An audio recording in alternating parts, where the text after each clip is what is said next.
আমি এই সংসদে দাঁড়িয়ে এটা হিস্টোরিক্যাল ডকুমেন্ট হিসেবে থাকবে, এটা এই বছর পাস না হোক, আগামী বছর পাস না হোক, সংখ্যাগরিষ্ঠতার দোহাই দিয়ে হয়তো এটাকে ল্যাপস করা যাবে, কিন্তু এই সংসদে জাতীয় মানবাধিকার কমিশন অবশ্যই পাস হবেই হবে। মানুষ 2024 সালের কোন এক মাসে, জুলাইয়ের আগে, এটা ফেব্রুয়ারি, জানুয়ারি, মার্চ, যদি এটা তৎকালীন ফেসিবাদ সময়ে যদি এই বিলটাকে 2025 সালের যে আপনাদের জাতীয় মানবাধিকার কমিশনের যে অধ্যাদেশটা আছে সেটা যদি এই সংসদে উত্থাপন করা হতো, 300 জন এখানে যারা যারা উপস্থিত আছেন প্রত্যেকেই চাইতেন এই জাতীয় মানবাধিকার কমিশনটা সেটা যেন পাশ করা হয়। কিন্তু আজকে সময় পাল্টিয়েছে, ঋতু পরিবর্তন হয়েছে, আজকে চেয়ার পরিবর্তন হয়েছে, দিক পরিবর্তন হয়েছে, আমরা জাতীয় মানবাধিকার কমিশনের বিরুদ্ধে আমরা অবস্থান নিচ্ছি। মাননীয় স্পিকার, এই যে আইনটি আজকে যেটি পাশ করানোর কথা বলা হচ্ছে, এটির মধ্য দিয়ে 2009 সালের জাতীয় মানবাধিকার কমিশনের যেই আইনটি সেটিকে রিস্টোর করা হবে।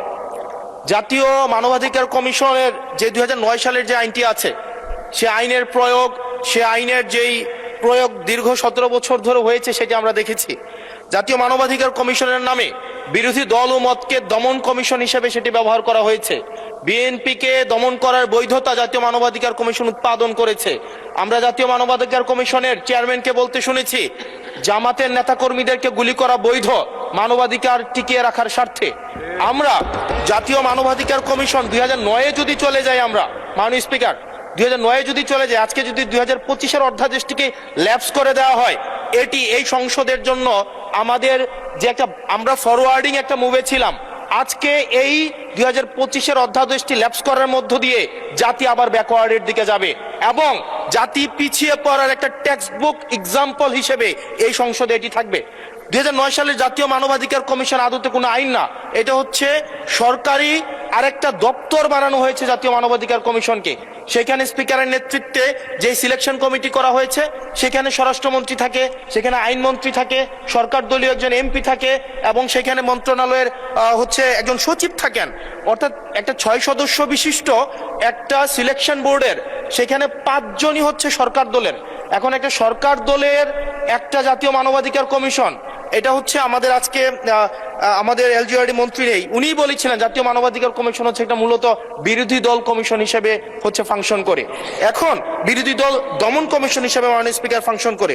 মাননীয় স্পিকার, জাতীয় মানবাধিকার কমিশন যখন এটা বিরোধী দল মত দমন কমিশন হিসেবে ফাংশন করে, আদতে এই কমিশনটা কিন্তু আমরা যদি দেখি, মানবাধিকার যেখানে যেখানে ক্ষুণ্ণ হয়েছে এগুলা কিন্তু সরকারি সংশ্লিষ্ট সংস্থা করেছে।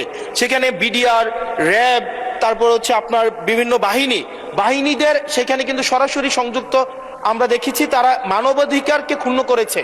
কিন্তু 2009 সালের জাতীয় মানবাধিকার কমিশন আমরা দেখেছি, যদি বাহিনীর বিরুদ্ধে আপনি কোনো তদন্ত পরিচালনা করতে চান, তাহলে সেই বাহিনীর সেই বাহিনীর পূর্বানুমতি আপনার লাগবে, সরকারের পূর্বানুমতি লাগবে। মাননীয় স্পিকার, সরকারের পূর্বানুমতি নিয়ে সরকার যে মানবাধিকার ক্ষুণ্ণ করবে, সেই মানবাধিকারের তদন্ত কতটা স্বচ্ছ হবে সেটা এই সংসদের প্রত্যেকটা সদস্যই সেই বিষয়টি জানে।